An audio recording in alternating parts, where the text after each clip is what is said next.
Good morning student. Online classes में एक बार फिर आपका स्वागत है। पिछले वीडियो में हमने मैट्रिक्स टॉपिक की एक्सरसाइज 3.1 का अध्ययन किया था और आज के इस वीडियो में हम मैट्रिक्स के विशेष प्रकारों का अध्ययन करेंगे, जिसमें से नंबर फर्स्ट है परिवर्त मैट्रिक्स। परिवर्त मैट्रिक्स क्या होती है? इसको हम इंग्लिश में ट्रांसपोज मैट्रिक्स भी कहते हैं।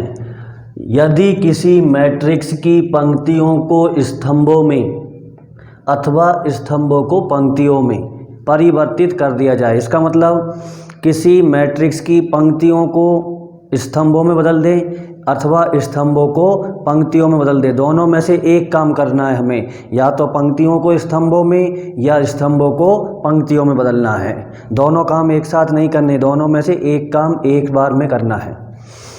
तो प्राप्त जो मैट्रिक्स है वो पूर्व मैट्रिक्स की परिवर्त मैट्रिक्स कहलाती है, जिसे ए डैश अथवा ए टी से व्यक्त करते हैं। टी का मतलब ट्रांसपोज हो गया यहाँ।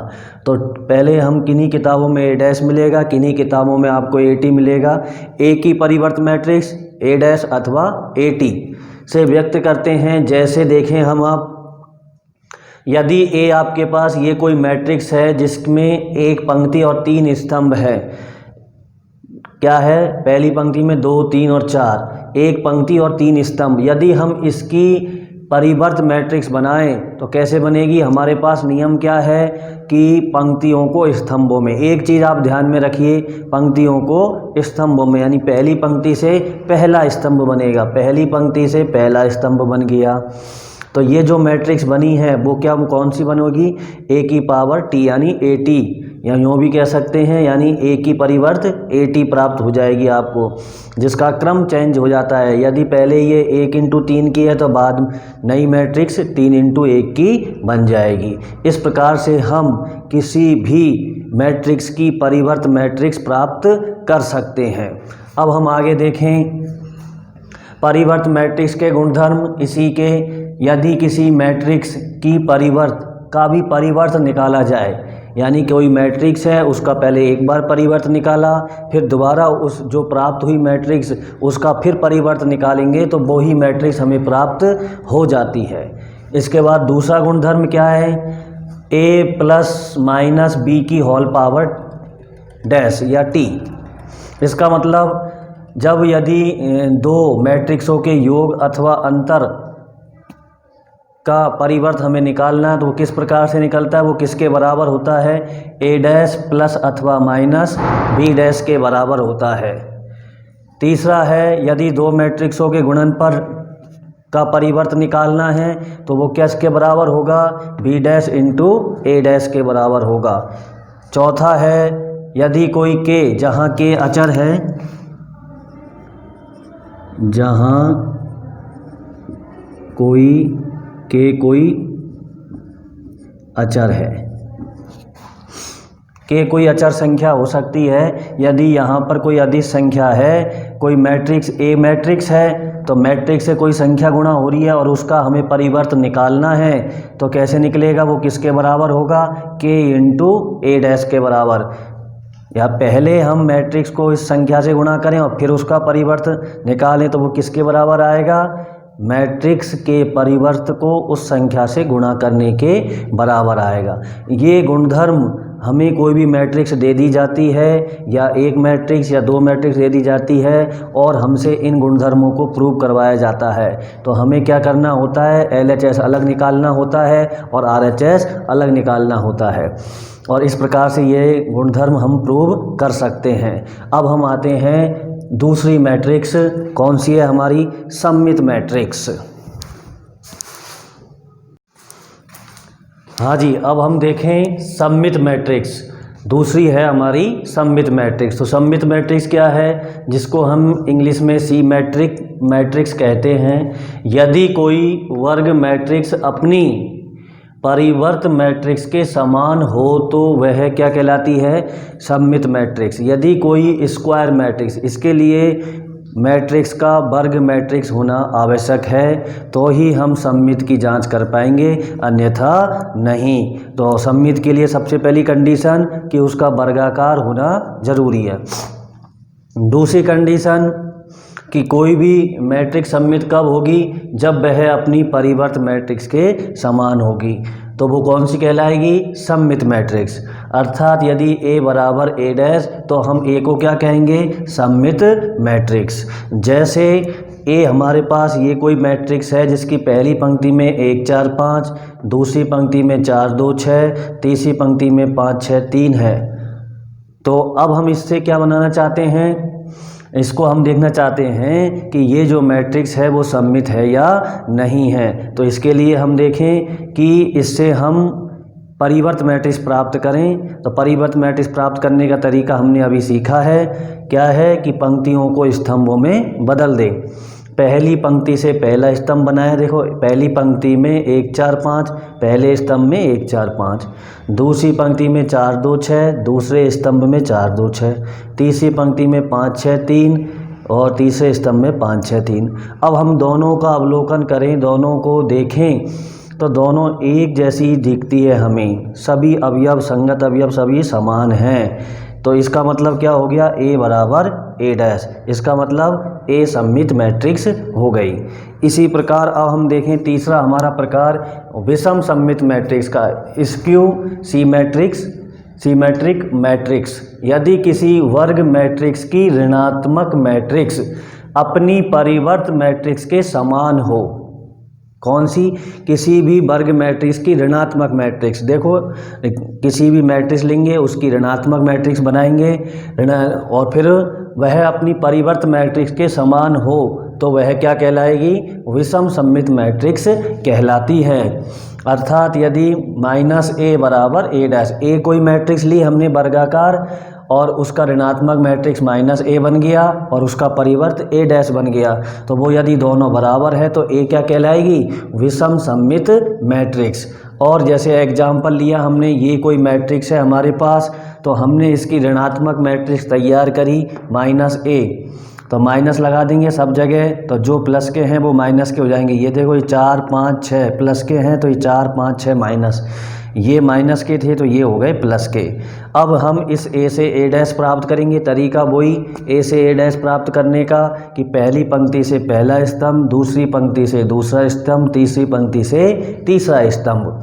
तो अब हम इन दोनों का अवलोकन करें, -A का और A डैश का, तो दोनों को देखें कि दोनों जो मैट्रिक्स है वो सेम है, समान है। क्यों, क्योंकि इनके संगत अवयव सभी समान हमें दिख रहे हैं। तो इसका मतलब क्या हो गया, -A बराबर A डैश। और जब ये कंडीशन आ जाए तो इसका मतलब A क्या कहलाएगी, विषम सममित मैट्रिक्स कहलाती है। अब हम आगे बढ़ते हैं, कुछ इन दोनों मैट्रिक्सों के प्रकार, गुणधर्म, सममित और विषम सममित मैट्रिक्स के गुणधर्म हैं। तो अब हम देखें, हमारा जो प्रकार तो पूरे हो गए, अब हैं सममित एवं विषम सममित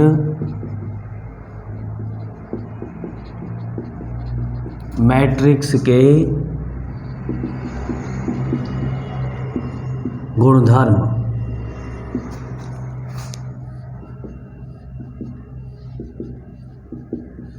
तो इसमें हमने पहले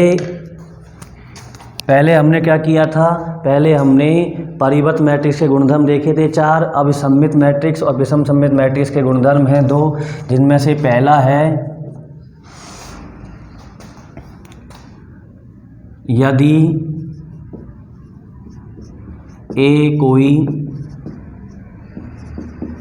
वर्ग मैट्रिक्स है तब number first A plus A dash सममित मैट्रिक्स है।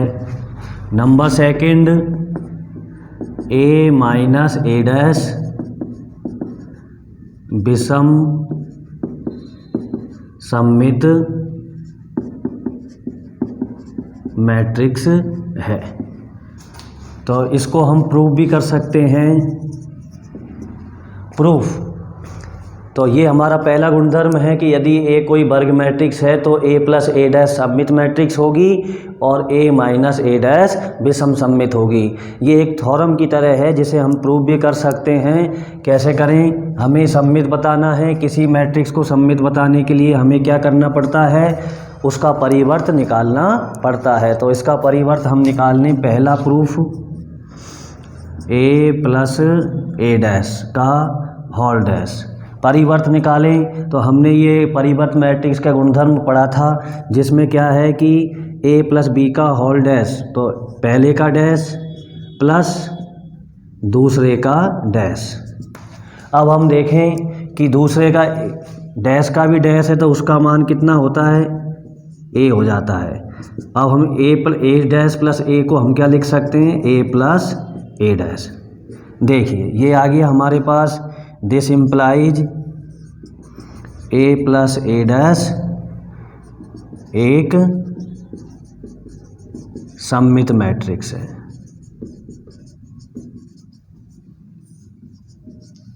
दूसरा हम प्रूव कर सकते हैं इसी प्रकार से।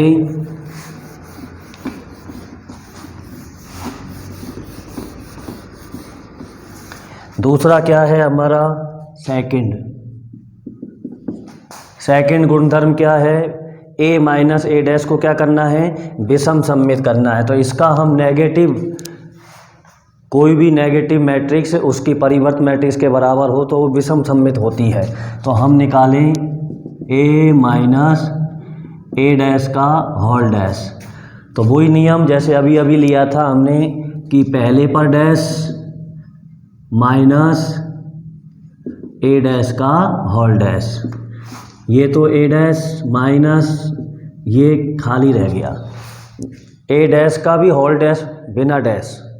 अब हम दोनों से माइनस कॉमन लेते हैं तो क्या मिलेगा? जो माइनस की संख्या है वो तो प्लस की और जो प्लस की है वो माइनस की। तो ये तो हो गया ए माइनस ए डैश।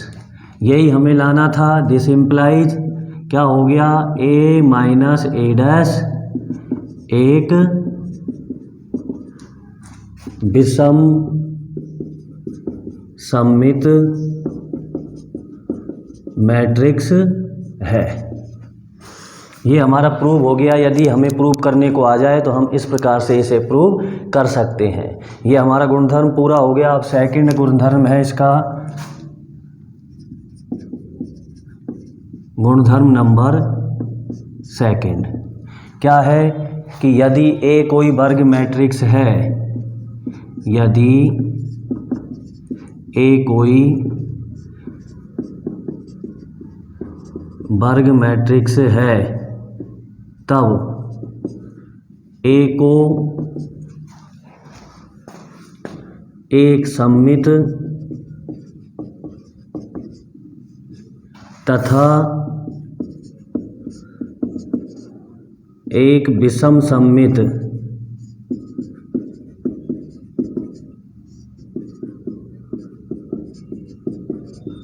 मैट्रिक्स के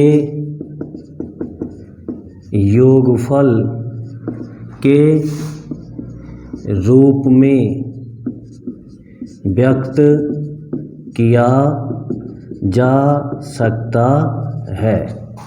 यदि ए कोई वर्ग मैट्रिक्स है तो इस ए को एक सममित और एक विषम सममित मैट्रिक्स के योगफल के रूप में व्यक्त किया जा सकता है। इसका क्वेश्चन हमारे बोर्ड में भी आता है तो हम इसे भी प्रूव कर सकते हैं। कैसे कि यदि ए को हम क्या लिख सकते हैं?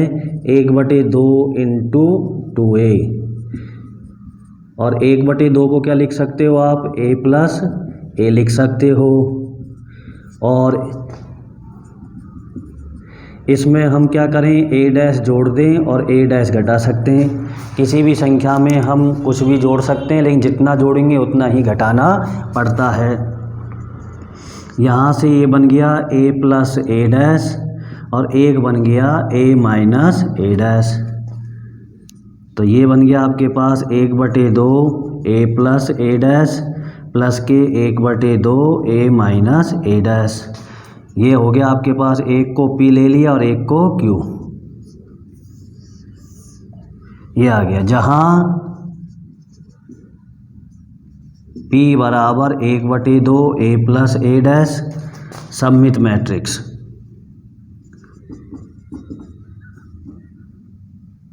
सममित है, और Q क्या है, 1/2 A माइनस A डैश विषम सममित है। इस प्रकार से हम कंप्लीट कर सकते हैं। ये हमारे हो गए मैट्रिक्स के विशेष प्रकार, जिनमें से 3 प्रकार हो गए, एक सममित, एक विषम सममित और एक परिवर्त मैट्रिक्स, और उनके हो गए गुणधर्म। आज का टॉपिक हमारा यहीं कंप्लीट होता है, और नेक्स्ट वीडियो में हम इस मैट्रिक्स पर संक्रियाओं का अध्ययन करेंगे। धन्यवाद।